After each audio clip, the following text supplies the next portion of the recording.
There's this recent post on the search engine optimization subreddit, is AI generated traffic replacing classic SEO?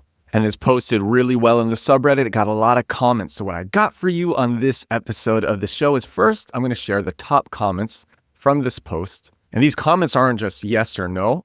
It's actually how to optimize for LLM SEO, from traffic from ChatGPT, Gemini, Claude, Perplexity, whatever it is, how to optimize for AI, and answers to, is AI generated traffic replacing classic SEO? That's number one. Number two, I got to mention AI mode. Google recently dropped AI mode, huge announcement. So I'm going to talk about that after. And then the third thing is I'm going to give my personal notes on optimizing for AI and my opinion on all of this. That's what I got for you on this episode of the show. Let's go. Is AI generated traffic replacing classic SEO? Top comment. SEO is still something that you should invest in. AI search engines draw results from Google and Bing, so whatever works for them works for AI. That's true. For example, backlinks are still essential to increase your website credibility. A few things you can do is fix your website crawlability by ensuring your robots.txt files, your robots.txt files do not block AI crawlers from navigating your website. Then start adding FAQ sections in your articles. AI likes simple and concise answers. That's how you appear in AI overviews and snippets. Another comment I liked, I think the new wave of AI search is definitely out here. However, for context, there are 14 billion monthly searches on Google versus 1 billion monthly prompts on ChatGPT. Moreover, just a little fraction of ChatGPT prompts would classify as traditional searches on Google. That's something that I talked about actually on a previous episode of the show. So very few of the prompts on ChatGPT, because people are asking for code advice or writing advice, all sorts of things. Are using ChatGPT for all sorts of things. A very small percentage of those prompts would really be seen as searches on Google, and Google still has 14 billion searches a month. Two more comments that I like from this, and then we're going to move on. This one Redditor responded to a bunch of different parts of the original post, what the original post was. So the original poster said, is AI generated traffic replacing classic SEO? This Redditor's answer was not completely. Then the original poster said, has anyone else started seeing more referral traffic from AI tools like ChatGPT, Perplexity, or Bing Copilot than from Google? This Redditor said, I doubt it. The original poster asked, are we at the beginning of a shift towards LLM SEO? And then this Redditor, this commenter said, yes, for question-like queries, such as what, where, how, when, tell me, explain. These are informational queries, informational searches, informational keywords, lots of synonyms for keyword query, search terms. If you're just asking for a straight answer, AI, and it's not a complex answer, AI is great for that.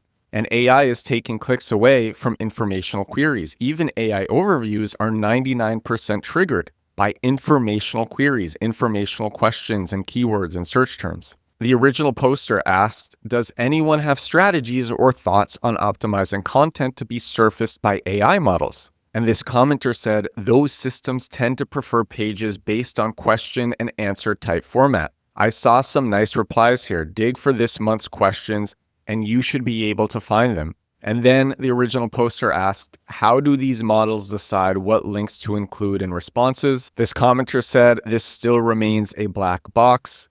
Google has guidelines. LLMs don't give you an answer to that. Actually, I think the answer is pretty straightforward. ChatGPT, for example, it uses Bing data. If you're very well optimized for Bing, a lot of your links are going to show in ChatGPT. If you are getting top rankings, your links, pages on your site will show with LLMs. Very straightforward. And the last comment that I want to share from this guy says, we seriously need to stop trying to create a new buzzword. It's still SEO. As far as strategies to get AI to serve your website in the results, it's pretty straightforward. Create in-depth FAQs, focus on answering search questions in the FAQs, create product/service guides, comparison charts, pros and cons, etc. Feature content on social sites like Twitter, LinkedIn, and Reddit. create in-depth content clusters around search-based questions. 9 out of 10 AI results are triggered when it's a question-based search. I want to actually break down these bullet points before we move on. 3 of these top comments said create FAQs. I'm going to talk about this a little bit later on, but if you are targeting top of funnel queries, the AI is just going, and you are not being mentioned or recommended in a top of funnel query, it does nothing for you. It really doesn't. It does very little. Maybe you'll be cited. That'll be good. But if it's a very simple answer and it's not complicated and people don't want to dig deeper, or they don't feel the need to dig deeper, then they're not even going to go to your brand. They're going to forget about you. So I say don't target those informational queries, even with FAQs, but FAQs will be great for other things. This person says create product/service guides, comparisons, charts, pros and cons. That's great advice. Really great advice. This person says feature content on social sites like Twitter, LinkedIn, and Reddit. Also really good advice. That actually will make you do better in classic SEO as well.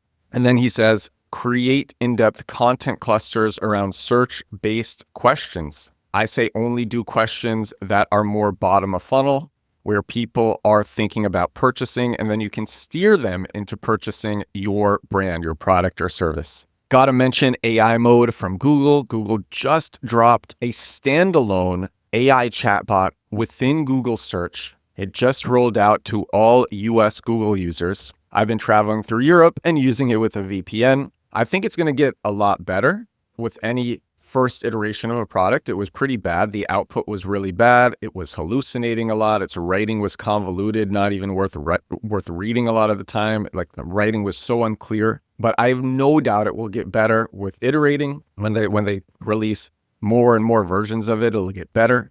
And AI mode is an example of everything that we are talking about on steroids. Because unlike AI overviews, which are above the classical search engine results, there are no search engine results under this. It's actually very similar to ChatGPT if you've used it. And if you're watching on YouTube, I'm sharing video of what it looks like, of what AI mode looks like. So my notes on all of this, and also my recommendations on how to be surfaced by AI. The first thing, just worth mentioning, is we are never going to be without hallucinations. AI is always going to hallucinate, and people are learning not to trust AI for fully important things.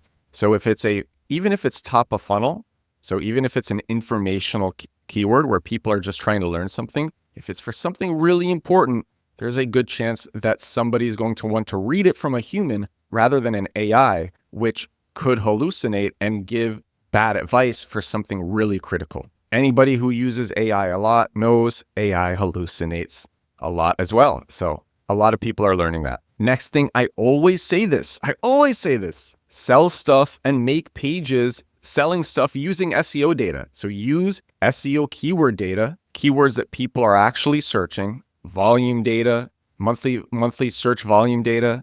Use that sort of stuff, how competitive data on how competitive keywords are.